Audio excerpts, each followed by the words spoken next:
जय गुरु जी। मैं डॉक्टर आनंद प्रदीक्षित आपके अपने जीवन प्रबंधन चैनल से आपके समक्ष उपस्थित हूँ।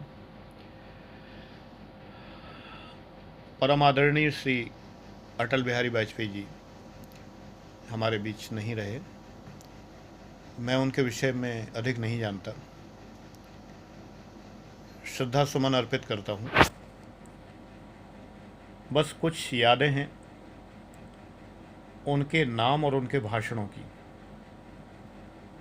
सामान्यतः लोग किसी के जाने के बाद कहना प्रारंभ कर देते हैं कि मैं उनसे वहाँ मिला था, उन्होंने ऐसे मुझे ट्रीट किया था और इतने प्यार से मिले थे। उनकी महानता के साथ साथ में अपनी भी महानता चिपका देते हैं धीरे से। ऐसा होता है। बटेश्वर के थे, इटावा के पास में है। इटावा से आगरा, जैतपुर वगैरह रास्ते से होते हुए जब भी कभी निकला हूँ तो एक बात याद ज़रूर आई है कि वाजपेयी जी यहाँ के रहने वाले। बटेश्वर के वाजपेयी हमारे यहाँ फेमस है। ब्राह्मणों के कुलों में अलग अलग तरह के ब्राह्मण कहे जाते हैं, तो उसमें वाजपेयी बटेश्वर के कहे जाते हैं। बटेश्वर के वाजपेयी 20 विश्वा के ब्राह्मण होते हैं। तो पिताजी हमेशा कहा करते थे, पिताजी ने भी नहीं देखे थे, जैसे कि हम लोग जिन्हें देखा है उन्हीं की बात करते हैं राजनेताओं को। और सच बात यह है कि जिन्हें देखा है, जिनसे मिले हैं, उनसे प्रभावित भी हुए हैं।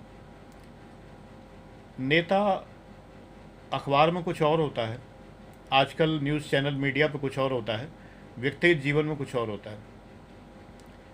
मुझे तो जो नेता मिले बहुत सम्मानीय और अच्छे मिले, उनका व्यक्तिगत व्यवहार मुझे बड़ा अच्छा लगा। मुझे फिल्मी नेता नहीं मिले कभी। अटल जी के हम सामूहिक फ़ैन थे। हम का मतलब क्या हुआ? हम इलाहाबाद विश्वविद्यालय के छात्र सामूहिक फ़ैन थे।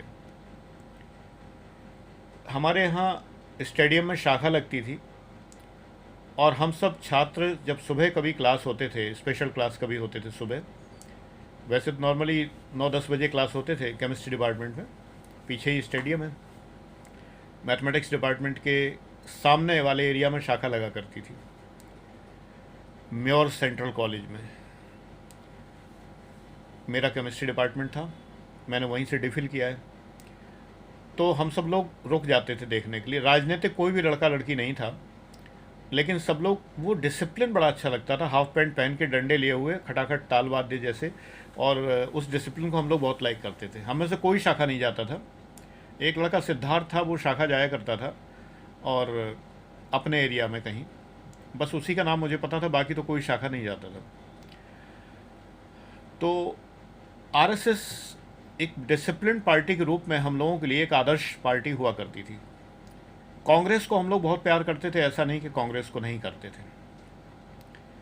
मैं व्यक्तिगत बात बताऊं तो इमरजेंसी जब लगी है तो मेरे 2 कार्य ऐसे हुए व्यक्तिगत जो किसी और शासन में कभी नहीं हो सकते थे। यानी कांग्रेस के ही शासन में अगर इमरजेंसी नहीं होती तो नहीं हो सकते थे। मुझे जेआरएफ मिलना सीएसआईआर की, मैंने अप्लाई किया था 75 में सीएसआईआर की जेआरएफ के लिए। मेरा एमएससी 75 का है, तो मुझसे कम कम नंबरों वालों को मिल गई। पहले एग्ज़ाम नहीं होता था, मेरिट पे मिलती थी, मुझे नहीं मिली। पिताजी ने इंदिरा गांधी जी को पत्र लिखा, इमरजेंसी लगी हुई थी, पहले मुझे भेजा सीएसआईआर के डायरेक्टर से मिलने के लिए। मैं उनसे मिला जाके, उन्होंने साफ मना कर दिया कि देखिए, साइंटिस्ट का एक पैनल तय करता है किसको मिलनी है किसको नहीं मिलनी है, आपको नहीं मिल सकी, हम लोग कुछ नहीं कर सकते, ये उनका डिसीजन है। मैं निराश लौटा और मैंने कभी किसी वीडियो में बताया था कि शकूर बस्ती के पुल के ऊपर से मेरी इच्छा हुई कि मैं कूद जाऊं नीचे।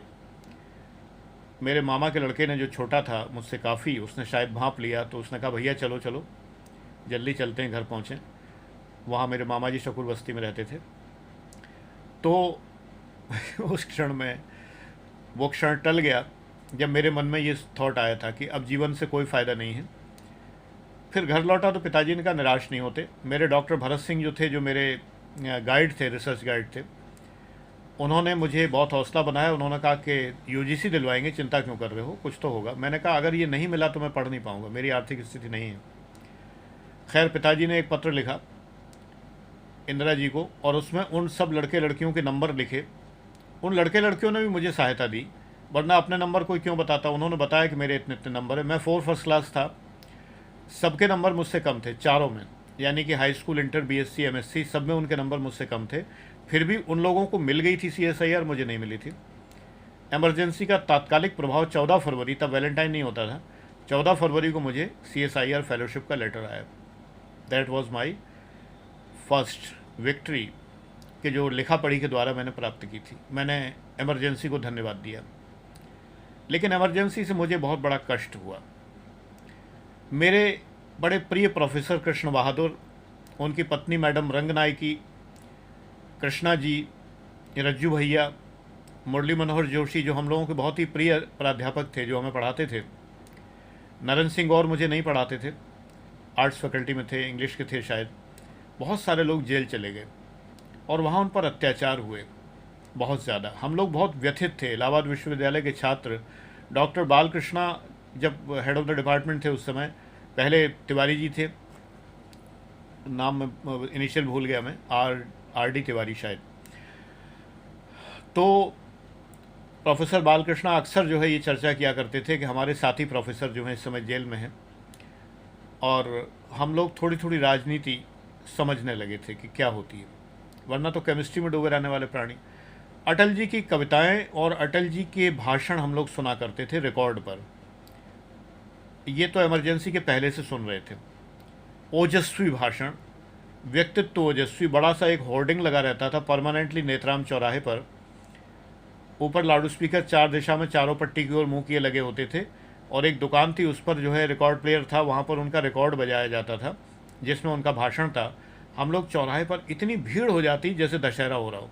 इलाहाबाद का दशहरा बड़ा प्रसिद्ध है। जब अटल जी का भाषण बजता था वहाँ, तो चारों पट्टियाँ भर जाती थी। ये नज़ारा मैंने अपनी आँख से देखा है। मैंने अटल जी को नहीं देखा, उनके मैंने रिकॉर्ड देखे और सुने। जिस व्यक्ति के बेजान रिकॉर्ड में इतनी दम हो कि जो चारों पट्टी इलाहाबाद की भर जाती थी, कटरे चौराहे की बात कर रहा हूँ मैं, पुराना कटरा, वहाँ पर, वहीं पे मैं रहता था। तो सोचिए कि उसके व्यक्तित्व में कितना दम होगा। मैंने कभी हसरत भी नहीं की, मैं आने जाने में बड़ा कच्चा हूँ, कि उनको देखूँ, मिलूँ, आवाज़ सुन लेता हूँ, अच्छा लगता है। मेरी 51 कविताएं प्रकाशित हुई, मैंने पुस्तक खरीदी। कैसेट आई तो मैंने कैसेट खरीदी, और उनके कृतित्व का मैं बहुत बड़ा फ़ैन रहा हूँ। श्रद्धांजलि स्वरूप आज अवकाश रखा मैंने। दुख तो कल से ही है, जब से ही सुना था कि वो भर्ती हैं तब से है। लगता है घर का कोई बुज़ुर्ग भर्ती है। कभी कोई इंटरेक्शन नहीं, कभी कोई बातचीत नहीं, कभी नहीं जाना। लेकिन ये होते हैं राष्ट्र नेता। मेरे ख्याल से राष्ट्र नेताओं की पीढ़ी में वो अंतिम, अब ऐसा कोई नेता आएगा नहीं। ये नेता पार्टी से ऊपर होते हैं।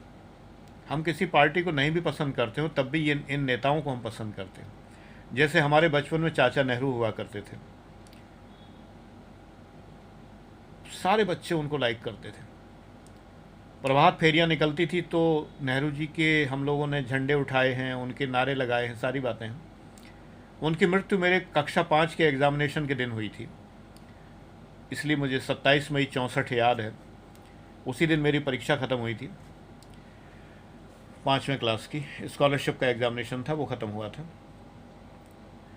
ये नेता थे, राजनेता, जिनको कि हम अपने जीवन भर याद रखते हैं। ये हमारे लिए पार्टी के चिन्ह नहीं है, पार्टी के प्रतीक नहीं है। इन्होंने कभी ऐसी बातें नहीं की जिनको कहा जाए कि विवाद पैदा हो। अटल जी भी तो प्रधानमंत्री रहे, कभी कोई विवाद हुआ? कोई विवाद पैदा नहीं हुआ। किसी ने ट्रोल नहीं किया उनके पक्ष में, किसी ने किसी को गाली नहीं दी। कभी भी सोशल मीडिया पर कहने में डर नहीं लगता था। अब तो सब स्थितियां तुम सब बच्चों के सामने हैं, जो भी स्थितियां हैं। मेरे ख्याल से वो पारिवारिक राजनेताओं की पीढ़ी के अंतिम महापुरुष थे, जिन्हें हम अपने परिवार के दादा या नाना कह सकते थे। चाचा नेहरू के बाद इंदिरा दीदी नहीं बनी, लेकिन अटल जी हम लोगों के दादा या नाना के तौर पर अवश्य रहे। बटेश्वर पिछली बार पत्नी तीर्थ करके आई, उन्होंने भी आते आते यही कहा कि अटल बिहारी जी की जगह है। जब से ये एक्सप्रेस हाईवे लखनऊ का बना है तो बटेश्वर थोड़ा आसान लगता है। मैं अभी भी नहीं गया हूँ, साइड से निकला हूँ। उन्होंने भी स्मरण किया था उस दिन, जबकि उन्हें न तो राजनीति में कोई दिलचस्पी है, लेकिन वो अटल जी को बहुत अच्छे से मानती हैं। बाकी प्रधानमंत्रियों से उन्हें कोई मतलब नहीं रहा, क्योंकि उनके अंदर एक आत्मीयता थी। देखते ही जो दिल जीत ले वो आत्मीयता थी। हम उन्हें नहीं जानते, लेकिन उनका चेहरा देखते हैं तो वो आत्मीयता टपकती है, दिखाई देती है। ये लगता कोई अपना है। पता नहीं ऐसे युग पुरुष अब मैन्युफैक्चर होना बंद हो गए हैं। उनको विनम्र श्रद्धांजलि। ईश्वर उनकी आत्मा को, तुम सब बच्चों से भी यही कहना है कि उनकी आत्मा की शांति के लिए प्रार्थना करें। Thank you very much. God bless you.